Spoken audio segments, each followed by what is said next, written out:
Olá pessoal do canal Brasil Notícias, estou de volta trazendo mais informações para vocês. Eu sou Rilgley Fagundes. Hoje é dia 10 de agosto de 2020. Na descrição do vídeo vocês vão encontrar o link para esta matéria. Olha só que bacana isso aqui, gente. O trunfo de Bolsonaro, 2 ministros conservadores no STF. Tem um vídeo, não vou passar o vídeo todo porque ele é muito longo, mas vou passar aí os primeiros 10 minutos para vocês mais ou menos, tá? Pra vocês terem uma ideia mais ou menos da coisa. Se inscreve, comenta, compartilha, deixa o seu like, aperte as notificações. Na descrição do vídeo tem conta bancária. Se você curte nosso canal, gosta do nosso trabalho, seja um apoiador e seja um colaborador. Lembrando, gente, que eu já comprei o novo aparelho, né, de celular para tá substituindo esse que deu problema. A gente tá filmando aqui meio que por milagre com ele, né? E assim que ele chegar, eu vou fazer aqui um unboxing para vocês verem a nova aquisição do canal, tá bom? Bom, vamos à matéria. Continuando aqui, vamos embora. E agradecer as pessoas que têm me ajudado aí. Para quem está desgostoso com o STF, Frederico Rodrigues, escritor, além de membro fundador da Frente Conservadora de Goiânia e integrante da direita Goiás, lembra que em breve o presidente Bolsonaro poderá escolher 2 ministros para o Supremo. No fim do ano, Bolsonaro terá o direito de indicar seu primeiro-ministro, que será o primeiro-ministro conservador dentro do STF. E no meio do ano que vem, Bolsonaro poderá indicar outro ministro, porque Marco Aurélio Mello vai sair em razão da idade. Então temos que ter paciência, confiar no presidente, porque se nós tivermos 2 ministros no STF, nós temos 2 vozes conservadoras lá, a posição do brasileiro já passa a ser ouvida, apontou o escritor. Lembrando que tem a PEC do fraldão correndo lá no Congresso, né? E nessa PEC do fraldão tem um acordão entre STF e Congresso. Qual é esse acordo? O Congresso, preste atenção, o Congresso vai aprovar aumentar de 75 para 80 anos, né, a permanência dos ministros do STF, e em contrapartida também tem a reeleição para Maia e Alcolumbre.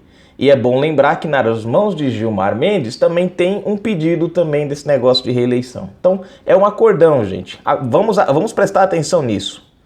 Ou a gente corre atrás de derrubar isso daí, ou eles passam a perna na gente. E aí esse negócio dos 2 ministros aqui vai por água abaixo. Eles querem porque querem barrar Bolsonaro de indicar os próximos 2 ministros. Em entrevista à TV Jornal da Cidade Online, Rodrigues abordou ainda outros temas, entre eles o avanço da censura em várias frentes, tentando calar a voz conservadora no Brasil. Temos um STF que, se não me engano, tem 7 dos 11 ministros indicados pelo PT. A gente simplesmente confiar que esses ministros vão julgar sem ideologia não é correto. O inquérito das fake news é um inquérito inconstitucional, antirregimental e imoral. Alexandre de Moraes determinou também que as redes sociais bloqueassem perfis que defendem Bolsonaro ou simplesmente tentam levar uma visão conservadora às pessoas. A justificativa de Alexandre de Moraes é que eles poderiam vir a postar discurso do ódio. Alexandre de Moraes instituiu no Brasil que a gente não tinha nem na ditadura, que é a censura prévia, alertou Rodrigues. O que é a censura prévia? A censura prévia é calar a boca do camarada antes que ele fale. Ou seja, o cara deduz o que ele vai falar e ele não fala. É isso. É o direito do pensamento. É proibir você de expressar o seu pensamento. Você pensou e o cara já tá lhe proibindo. É isso.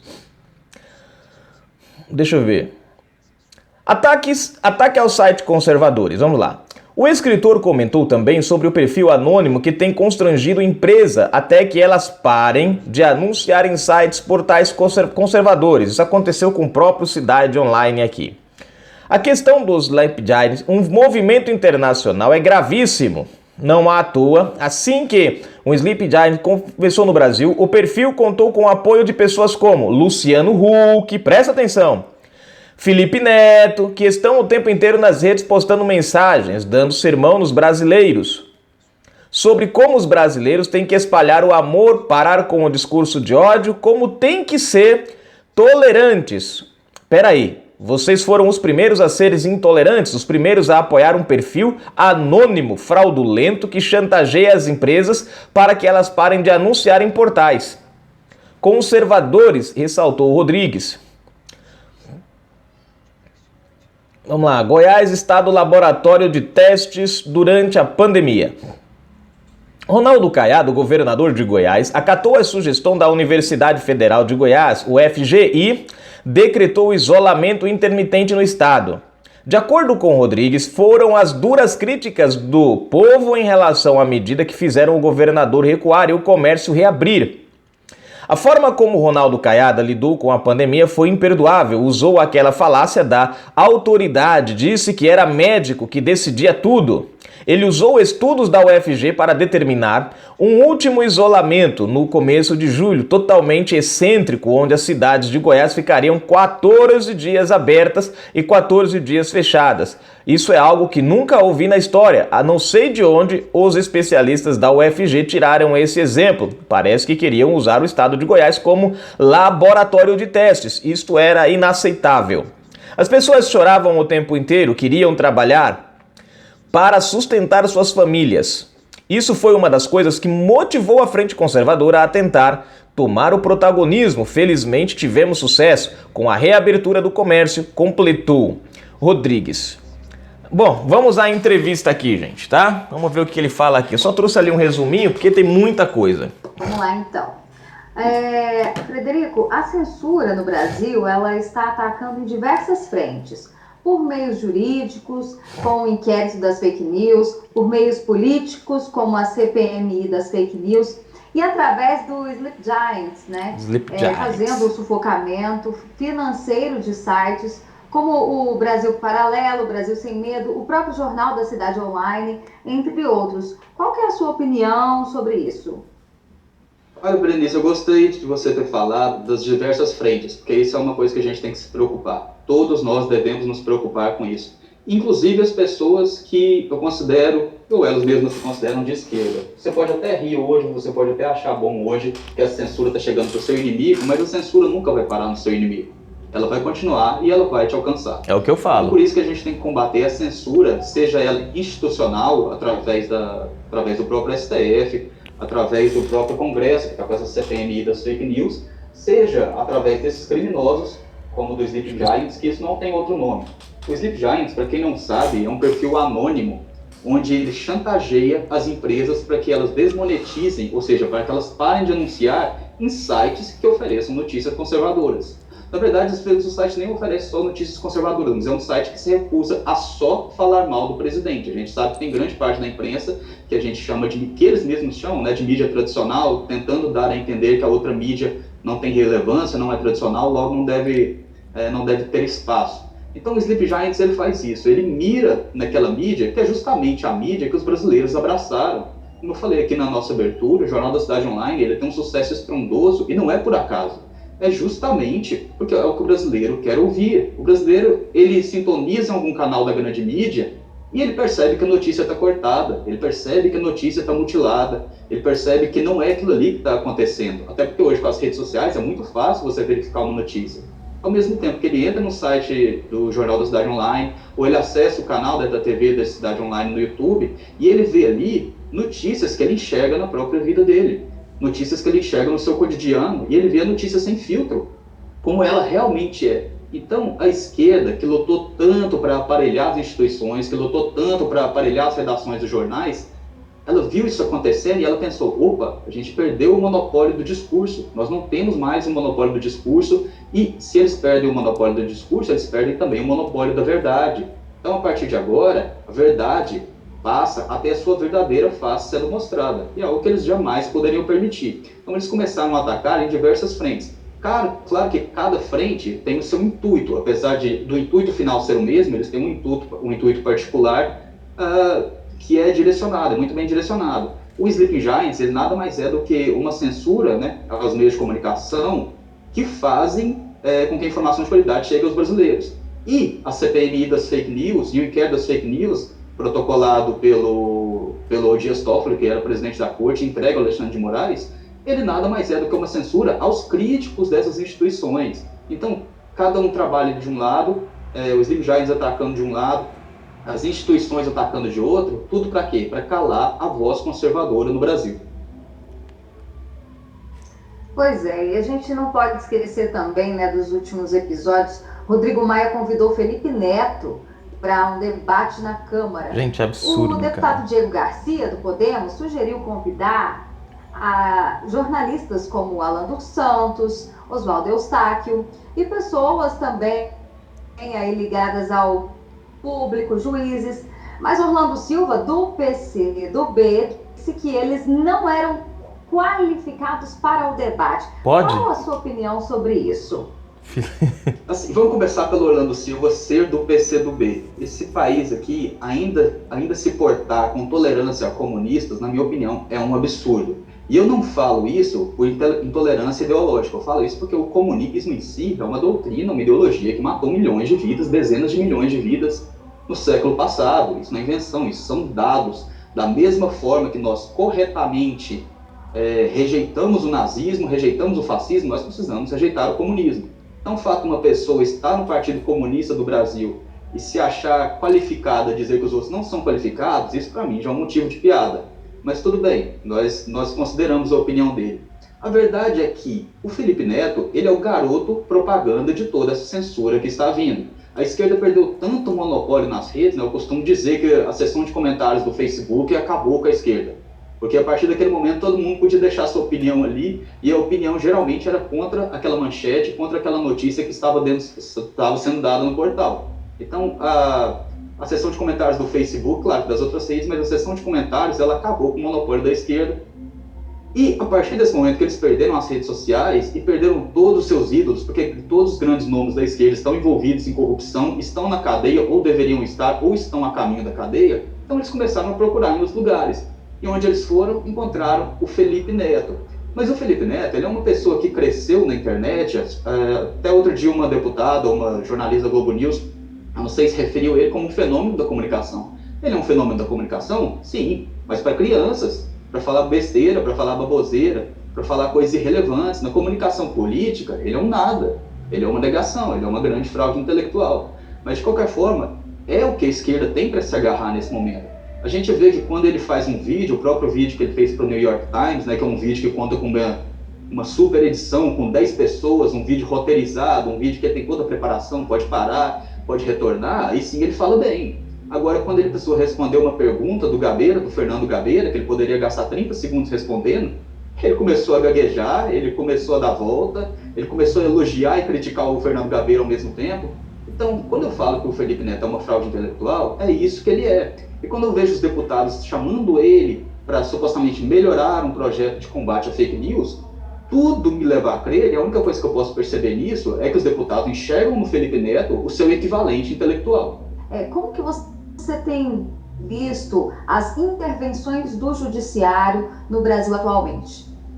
Tá. Olha, eu vejo isso com muita preocupação. Nós temos um STF que, se eu não me engano, hoje 7 dos 11 ministros foram indicados pelo PT. Tá? Chegou a ser 8. 8 dos 11 ministros chegaram a ter sido indicados pelo PT, se eu não me engano, talvez até mais. Mas, de qualquer forma, hoje eles têm a maioria. Tá? A gente simplesmente confiar que esses ministros vão julgar sem ideologia não é algo certo, não é algo correto. E muitas vezes, assim, como a gente viu um voto que eu achei brilhante, que foi o voto do Marco Aurélio Mello, onde ele enterrou, juridicamente, de um conceito jurídico, de um ponto de vista jurídico, ele enterrou a CPI, o inquérito das fake news. Ele falou, isso aqui é um absurdo, nós estamos investigando coisa que cabe somente ao Ministério Público, nós estamos ferindo o regimento interno do STF, o artigo 43, que prevê que somente crimes ocorridos na dependência física do STF é que podem ser investigados de ofício pelo presidente da Corte. Ou seja, é um inquérito inconstitucional, antirregimental e imoral. Eles estão condenando pessoas, estão entrando na casa das pessoas, apreendendo seus computadores, seus meios de trabalho. Hoje o computador é um meio de trabalho, às vezes a vida inteira da pessoa está naquele computador, está naquele celular. Então, eles estão aprendendo isso sem que haja nenhuma condenação, simplesmente com a desculpa de que essas pessoas podem vir a fazer um discurso de ódio. E naquele próprio despacho, se eu não me engano, do final de maio, que o Alexandre de Moraes determinou essa apreensão, ele determinou também que as redes sociais bloqueassem o perfil desses jornalistas, desses blogueiros, desses influenciadores que defendem o Bolsonaro ou que simplesmente tentam levar uma visão conservadora às pessoas. Isso é um absurdo. A justificativa do Alexandre de Moraes foi que eles poderiam vir apostar discurso de ódio, viriam a postar discurso que fere a democracia, que fere a harmonia entre as instituições. Então, olha que absurdo, Berenice. O Alexandre de Moraes instituiu no Brasil algo que a gente não tinha nem da ditadura, que é a censura prévia. Se você conversar com qualquer pessoa que trabalhou numa redação de jornal da ditadura, eles vão te falar que os censores chegavam lá, liam a matéria e falavam, não, realmente, essa matéria aqui não pode ir pro ar, a gente censura ela aqui, a gente põe uma receita de bolo aqui no lugar dela, o jornal roda, semana que vem você pode soltar essa matéria. Ou seja, os censores ao menos liam a matéria antes de censurar. O Alexandre de Moraes nem sequer se dá o trabalho de ler, ele simplesmente falou, não, você não pode escrever, eu nem quero saber o que você vai escrever, você está censurado. Pois é. E a gente não tem como esquecer aí, foram cerca de 14 ou 16 pessoas que tiveram aí os perfis banidos do Twitter, logo depois também teve o Facebook, né? E o Facebook pagou inclusive uma multa altíssima aí por tentar segurar um pouco, né? É verdade. O que acontece? Eu olho com muita cautela essa ação das redes sociais. Eu acho que é até uma boa oportunidade aqui para a gente explicar para os inscritos do Jornal da Cidade Online, para as pessoas que acompanham a TV do Jornal da Cidade Online. O Facebook e o Twitter, eles não fizeram isso porque eles são benevolentes, porque eles se preocupam com a liberdade de expressão. Longe disso. Não, Facebook e Twitter, eles estão entre as redes que mais censuram conservadores no mundo. Muitos e muitos funcionários já saíram do Facebook ou saíram do Twitter e denunciaram. Lá no Facebook eu era administrador de conteúdo, né?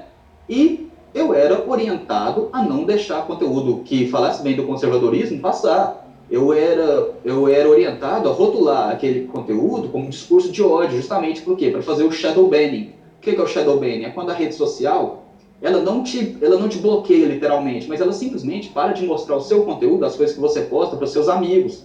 Ou seja, seu alcance passa a ser muito menor. Então a gente tem perfil aí de conservadores na direita com 20, 40 mil seguidores, que eles têm 200 likes, 100 likes. O que justifica isso? É justamente o shadow banning acontecendo. E, então, nesse caso, o Facebook e o Twitter, eles tentaram segurar essa decisão do STF, e, aliás, eles só se manifestaram, que falaram que iriam recorrer, após o momento que o Alexandre de Moraes determinou que as contas deveriam ser bloqueadas internacionalmente. Por que acontece isso? Porque se eles permitirem que as contas fossem bloqueadas internacionalmente, como infelizmente eles permitiram, porque o Alexandre de Moraes estabeleceu uma multa muito alta, eles podem incorrer em crime nos Estados Unidos. Nos Estados Unidos, a liberdade de expressão é a primeira emenda da Constituição americana, uma Constituição que tem 200 anos e pouquíssimas emendas, ou seja, a liberdade de expressão lá é levada a sério. O problema, justamente, o problema é que hoje as Big Techs, né, como a gente chama, essas empresas de tecnologia, elas têm um poder tão grande na mão delas que elas tentam sim orientar o discurso, elas tentam podar o discurso. Elas vão perder, no final das contas elas vão perder, elas sabem disso, mas elas trabalham também com aquele controle, ele tem um certo tipo de prejuízo que eles estão dispostos a aceitar para que, por exemplo, numa futura eleição, esse ano a gente tem eleição nos Estados Unidos, eles estão dispostos a aceitar um certo tipo de prejuízo agora, perder algumas pessoas com um discurso conservador para que o Trump não seja eleito no final do ano. Isso aí é algo que eles estão dispostos a aceitar porque eles pensam a longo termo, né, a longo prazo. Então, isso é gravíssimo. A própria questão dos Sleep Giants é gravíssima. Os Sleep Giants são um movimento internacional. E não à toa, a gente pode ver, os Sleep Giants, assim que ele começou, o perfil contou com o apoio de pessoas como Luciano Huck e Felipe Neto, que são pessoas que estão o tempo inteiro nas redes, postando mensagens, dando sermão nos brasileiros sobre como eles têm que espalhar o amor, sobre como os brasileiros têm que parar com o discurso de ódio, sobre como os brasileiros têm que ser tolerantes. Peraí, vocês foram os primeiros a ser intolerantes, vocês foram os primeiros a apoiar o perfil anônimo, fraudulento, que chantageia as empresas para que elas parem de apoiar, para que elas parem de anunciar em portais conservadores. Isso ultimamente, isso no final das contas acaba prejudicando as próprias empresas.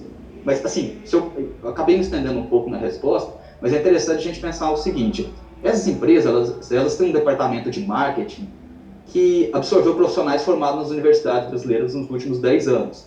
E essas faculdades brasileiras de publicidade e propaganda, se elas formaram 10 profissionais nos últimos 10 anos, é muito. O que elas formaram de verdade foram militantes.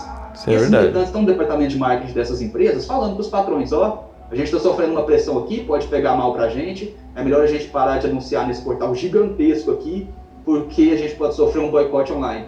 A empresa não vai sofrer boicote online simplesmente porque a esquerda é uma minoria com complexo de maioria. Ela não tem força financeira, principalmente esses lacradores, eles não têm força financeira para dar prejuízo numa empresa como a Abel, por exemplo, uma empresa como o Banco do Brasil, por exemplo. Mas esse departamento de marketing das empresas, ele é tão contaminado por esse progressismo que eles acabam fazendo a cabeça dos patrões que, eventualmente, vão acabar perdendo dinheiro. Bom, gente, tá aí, eu não vou adiantar mais, porque senão o vídeo vai ficar muito longo, né? Mas tá aí, sem comentários, eu acho que tá tudo bem explicadinho, né? Canal Brasil Notícias, daqui a pouco, me aguarda aí que eu tô de volta. Deixa eu só desligar aqui.